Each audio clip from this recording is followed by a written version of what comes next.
Monday, 9:12 a.m., the fluorescent lights in HR buzzed like angry wasps above my head.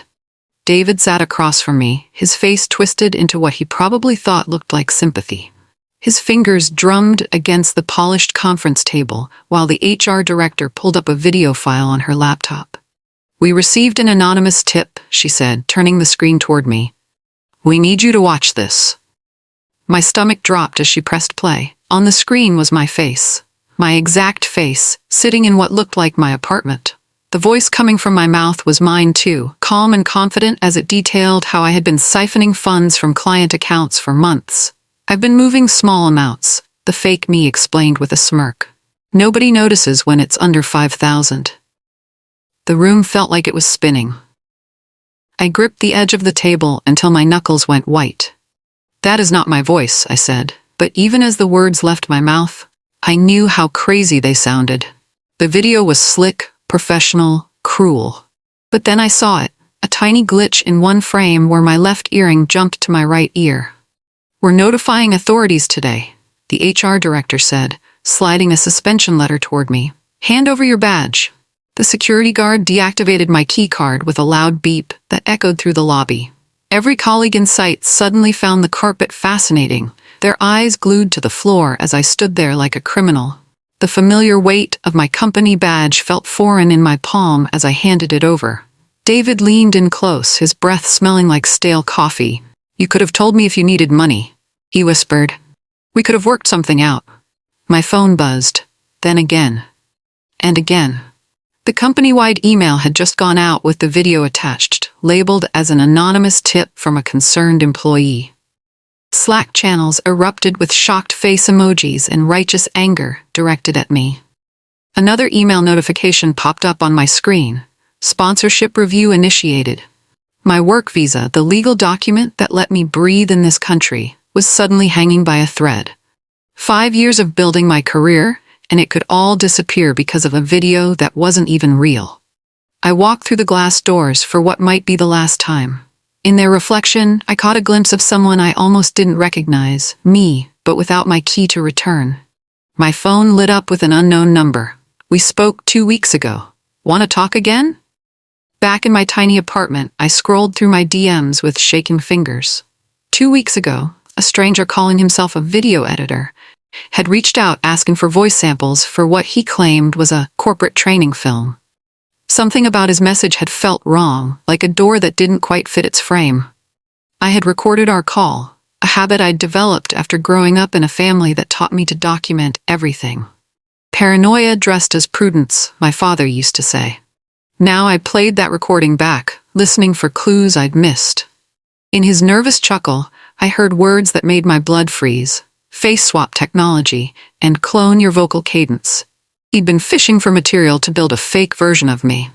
The pieces clicked together like a lock opening. This wasn't random. Someone had hired him to destroy me. I pulled up his message thread and typed back, "Yes, let's meet." The response came within minutes, a coffee shop address and a time. "Tomorrow evening," he wrote, crowded and loud. "Safe for both of us," he added. I stared at those last words until they burned into my vision. Safe for both of us meant he was scared too. The cafe was exactly as advertised, packed with evening commuters and noisy enough that our conversation would disappear into the chaos. He sat in the corner booth, his leg bouncing under the table like a jackhammer. Dark circles under his eyes made him look like he hadn't slept since our first call. "A manager hired me," he said, his eyes darting to the door every few seconds, "to make you confess with your own face." He wouldn't say David's name directly, but he didn't need to. "Your boss said you were going to get a promotion that should go to someone more deserving," he continued, swallowing the rest of his sentence like it tasted bitter. From his laptop bag, he pulled out a crumpled receipt. The payment had come from something called Strategic Consulting LLC, a shell company that shared the same address as our headquarters building. "Can I record this?" I asked, pulling out my phone. "To help me remember the details later." He nodded quickly, too nervous to think it through. "Release is Monday," he muttered, staring into his untouched coffee. "HR will fold like a house of cards." That night, I drove to a 24-hour notary service and had every recording time-stamped and sealed in legal paper.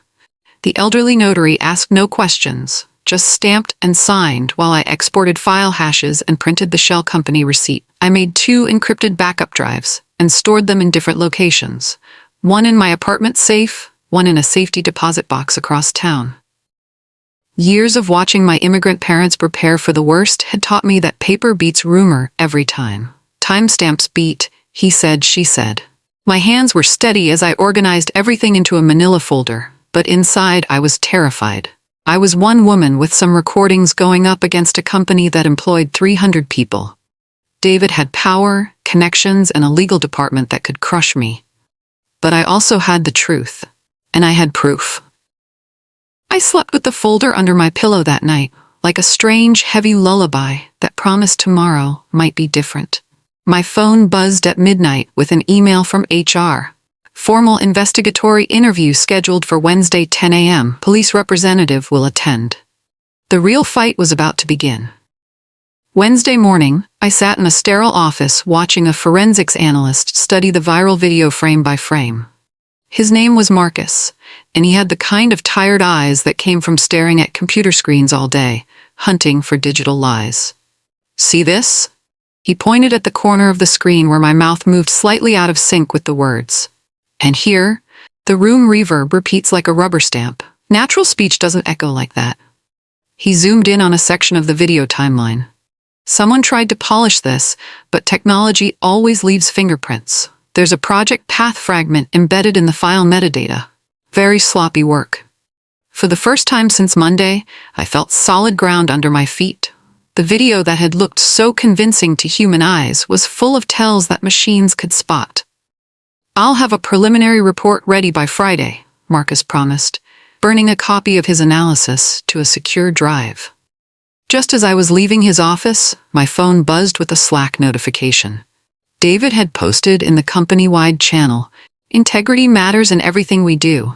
When problems arise, we act fast to protect our values and our clients."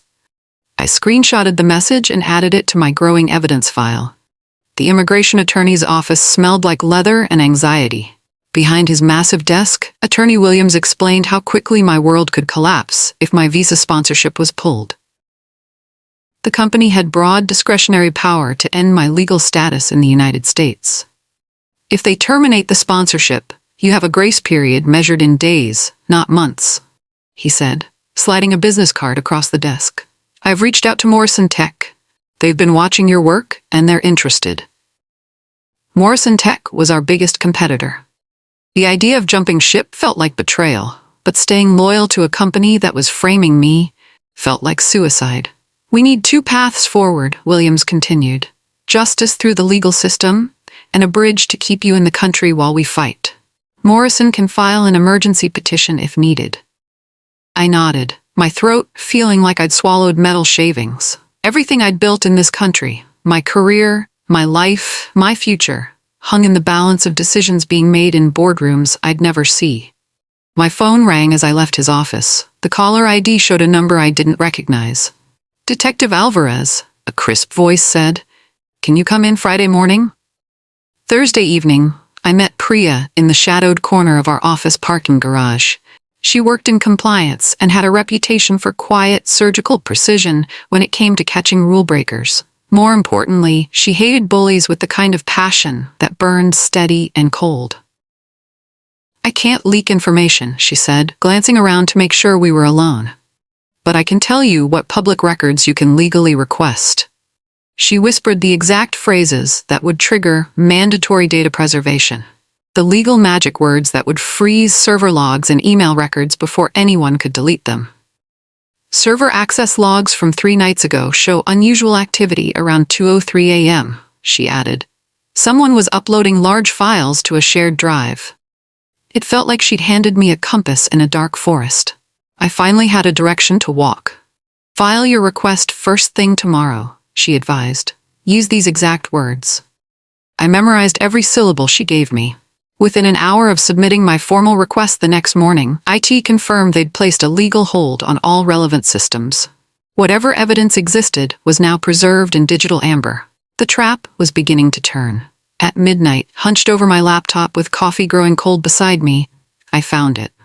The anonymous tip email had metadata that told a story the sender never intended to share.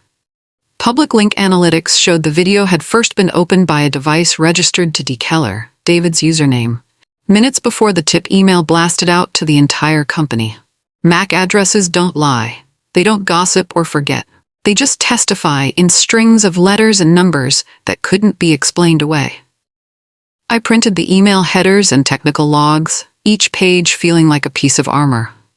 The forensics report, the notarized recordings, and now this digital fingerprint. They were all pieces of the same puzzle, finally clicking into place.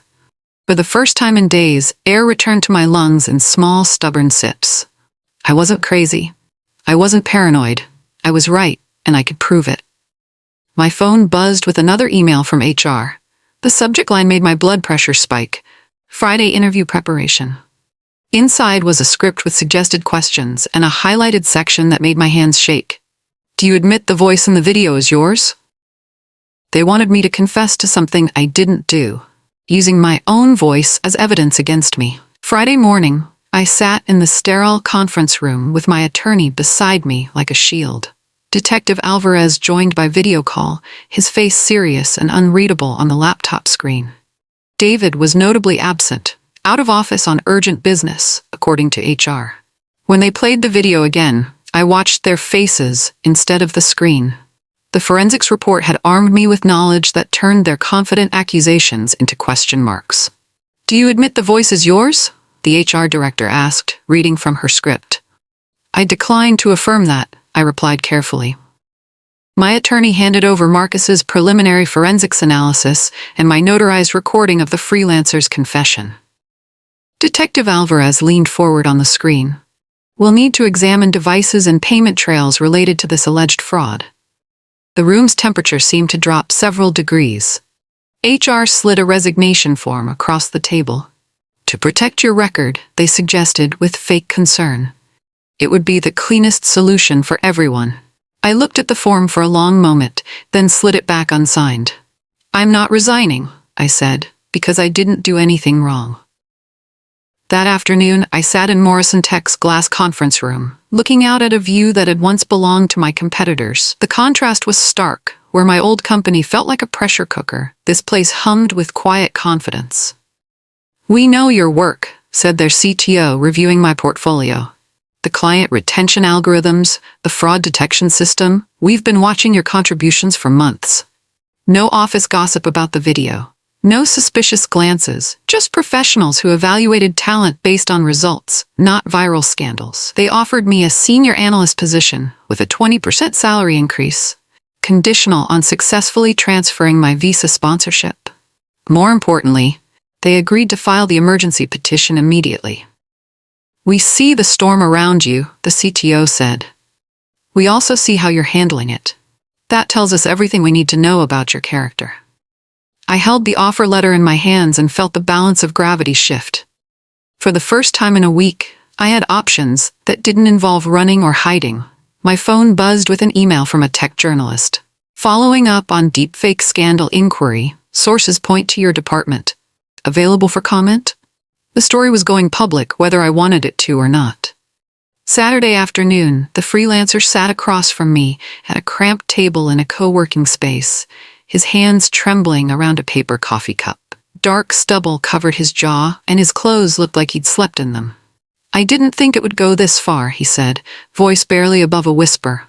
I thought it was just internal corporate politics, a prank, maybe. I didn't threaten him. I didn't need to. Instead, I calmly explained the federal charges that attached to the work he'd already done. Wire fraud, identity theft, conspiracy.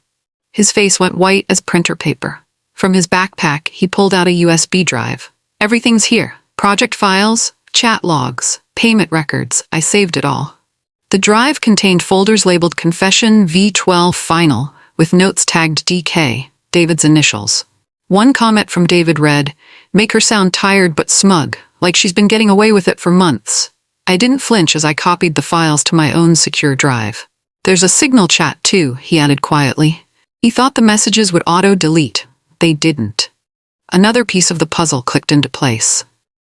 Sunday evening, Marcus, the forensics analyst, worked his magic on the freelancer's files. His computer screen glowed with recovered data fragments that told the whole story. Project timelines, backup files that were supposed to disappear, and most damning of all, a selfie David had taken with his laptop screen showing my face paused in the video editing timeline. Fragments of the Signal chat appeared like ghosts rising from digital graveyard. Release Monday. HR will fold. IT won't trace this back. She'll be gone by Wednesday. The truth was never elegant or sophisticated. It was blunt as a brick through a window. We exported everything, generated cryptographic hashes to prove the files hadn't been tampered with, and printed hard copies of the most important evidence. Marcus sealed each item in evidence bags with official timestamps. My fear was learning a new emotion. Not hope exactly, but something sharper. Purpose, maybe. Aim. Detective Alvarez's text arrived just as we finished. Bring everything Monday morning, 9 a.m. sharp. I typed back, ready. The evidence folder was thick enough to stop a bullet. Tomorrow I'd find out if it could stop David. Monday morning I spread the evidence across Detective Alvarez's metal desk like playing cards that couldn't lose. Encrypted drives, notarized affidavits, cryptographic hashes, payment receipts, the forensics analysis. Each piece stamped and sealed and unbreakable. Alvarez logged every item into his official chain of custody, his movements precise and methodical. The police station smelled like burnt coffee and industrial disinfectant, but it felt safer than anywhere I'd been in weeks. Judge Martinez can see us this afternoon, he said, reviewing my folder. Federal charges require federal approval, but this evidence should be enough for a warrant. When I walked out of the station, the city felt different. Less hostile, like it had remembered its laws existed to protect people like me, not just people like David. I bought a coffee from a cart outside and actually tasted it for the first time in days. Sweet and bitter and real.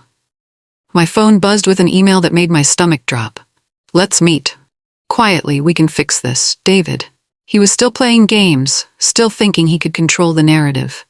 He had no idea the game had already changed. I forwarded his message to Alvarez and my attorney. Let him dig his hole deeper. We met in the lobby of the Hilton downtown, a space that smelled like expensive lilies and expensive lies. David had chosen neutral territory, somewhere public but quiet. Perfect, for the kind of conversation he thought we were going to have. He brought a leather folder containing what he called a mutual non-disclosure agreement, and threw around words like severance and misunderstanding, like life rafts he couldn't imagine I'd refuse to grab. We can make this go away, he said, sliding papers across the marble coffee table. Clean slate for everyone. Then he slipped, just for a second, but it was enough. Look, the Confession V12 file was never supposed to be that realistic, he said. It was just meant to raise questions about your judgment. Confession V12. The exact file name Marcus had found buried in the video metadata.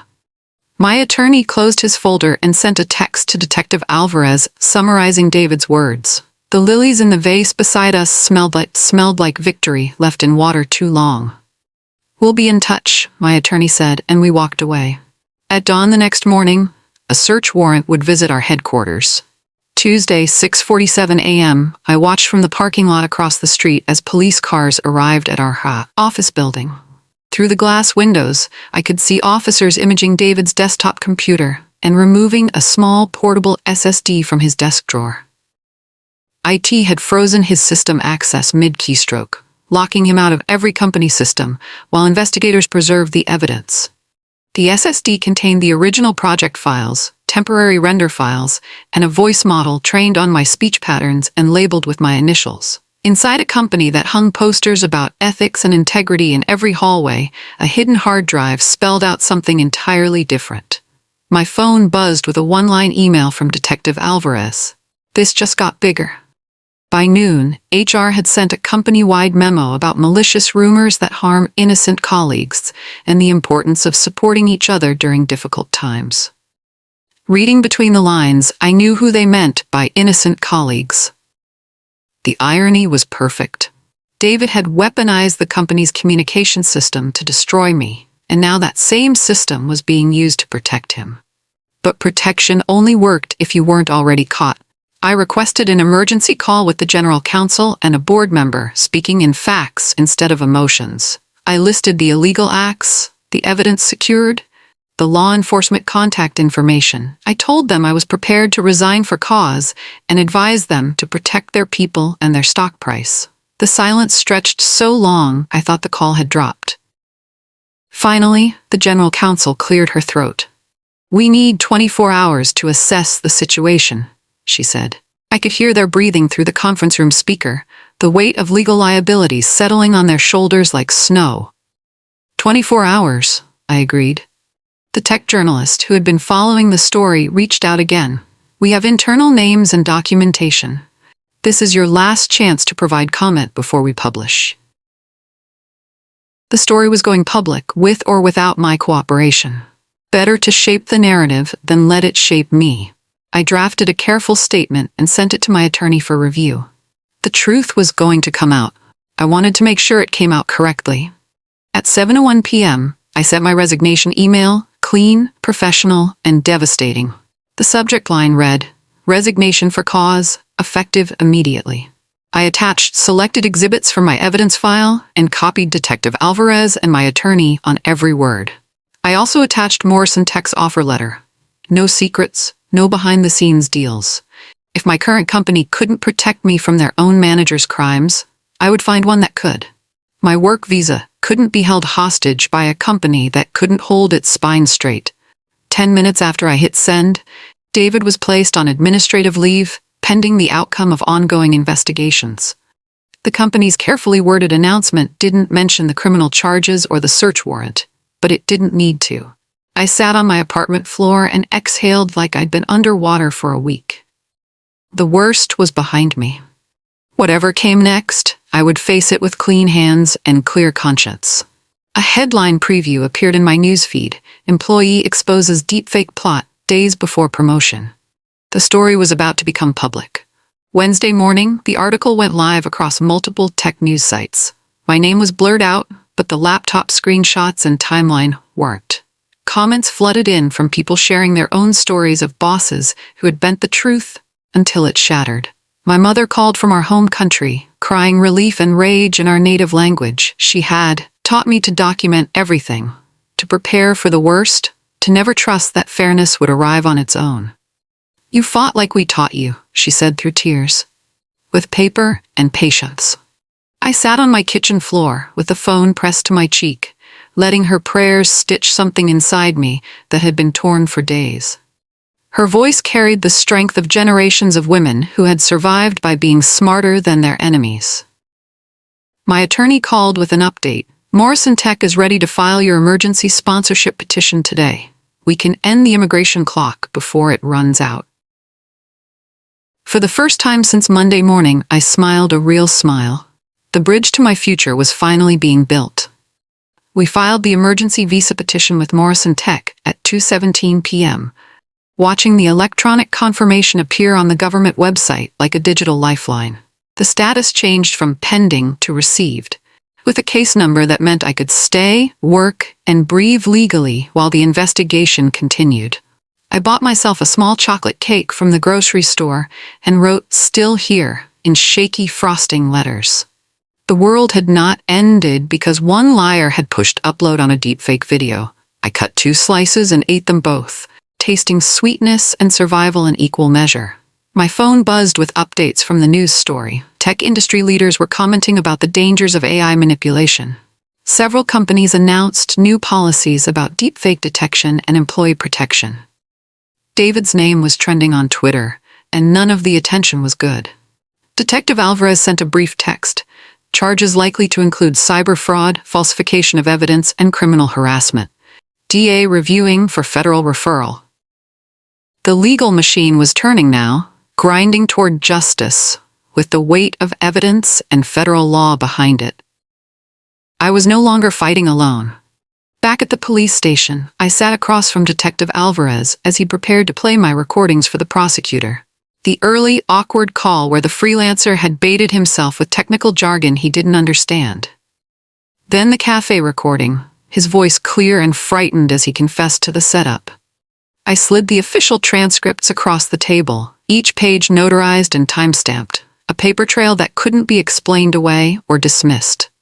Alvarez nodded toward the one-way glass. "He's coming in." Through the mirror, I watched David enter the adjacent room with his attorney, his jaw clenched so tight I thought his teeth might crack. Gone was the confident manager who had whispered fake sympathy in the HR meeting. This man looked cornered and desperate. "Ready?" Alvarez asked. I nodded. For the first time in weeks, I was exactly where I needed to be, on the right side of the truth, with the evidence to prove it. The recording device clicked on, and my voice filled the room, telling the real story. David's strategy was predictable. Deny everything, blame everyone else, and claim it was all a misunderstanding. He called the deepfake a security test to check employee awareness. He called me emotionally unstable and prone to paranoid thinking. He called the freelancer a contractor who went rogue. Detective Alvarez let him talk, then laid down the evidence like a royal flush, the SSD contents showing the original project files, the server access logs from 2:03 a.m. 3 nights before the video was released, the Signal chat fragments boasting about how HR will fold and she'll be gone by Wednesday. The room's temperature seemed to change. David's attorney whispered frantically in his ear, but the damage was already done. You can't unring a bell, and you can't uncreate a digital paper trail. David asked for a break and stared at his hands like they belonged to someone else. Through the one-way glass, I watched his world collapse in real time. Detective Alvarez picked up a charging document from his desk and walked toward the door. The trap had finally sprung shut. Friday afternoon, the company announced David's termination, pending the outcome of criminal investigations, and formally retracted any statements that may have harmed an employee's reputation or standing. They offered me immediate reinstatement like a bouquet of flowers on a grave. Too little, too late, and slightly insulting. I declined politely and in writing. Their public apology landed in every employee's inbox, carefully worded by lawyers, but still carrying the weight of admission. They had failed to protect an employee from internal sabotage. The stock price reflected the market's opinion of that failure. My phone buzzed with a text from an unknown number. "Can you help me with the DA? I'll tell them everything." Even in his downfall, David was looking for someone else to save him. Grief wore many masks, but accountability wasn't one of them. I deleted the message without responding. Instead, I met Priya for coffee, bringing a short typed list titled My Terms. If the company wanted to repair the damage they'd allowed to happen, they could start by fixing the system that had failed.